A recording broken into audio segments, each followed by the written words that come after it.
Now we're going to go back to some domestic news. The prolonged standoff at Korea's National Assembly is taking a toll on legislative affairs. After the cancellation yesterday of the Prime Minister's policy speech on the government's extra budget bill, today a scheduled Q&A session with government officials has been put on hold as well. For more, we connect to our political correspondent Kim Min-ji, who joins us on the phone today. So, Min-ji, still no sign of a breakthrough.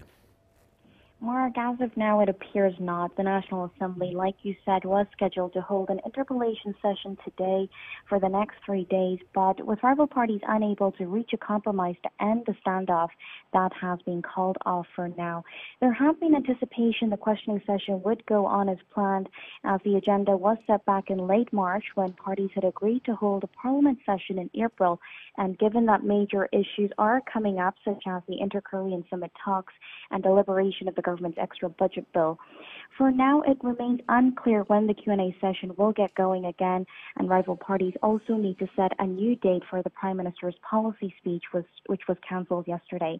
Since last Monday, Parliament has been at a standstill with rival parties at odds over how to amend the country's decades-old constitution and divided over contentious bills, such as revising the Broadcast Act to strengthen neutrality, as well as a bill that calls for the creation of an independent body to look into corruption among high-ranking officials.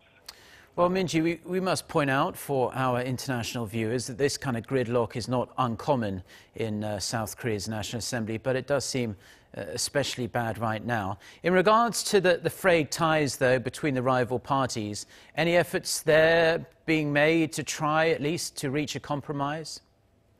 Well, for now at least, the floor leaders of the main parties don't have any plans to meet each other. They met 3 times yesterday, but only reconfirmed their differences.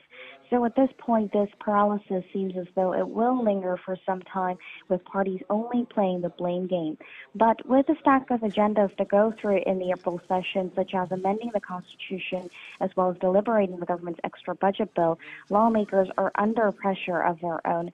Some pundits say should rival parties leave the session like this, getting no work done, they will be subject to harsh criticism. So the question now is exactly when and how much each party will be willing to concede to normalize Parliament. Back to you, Mark.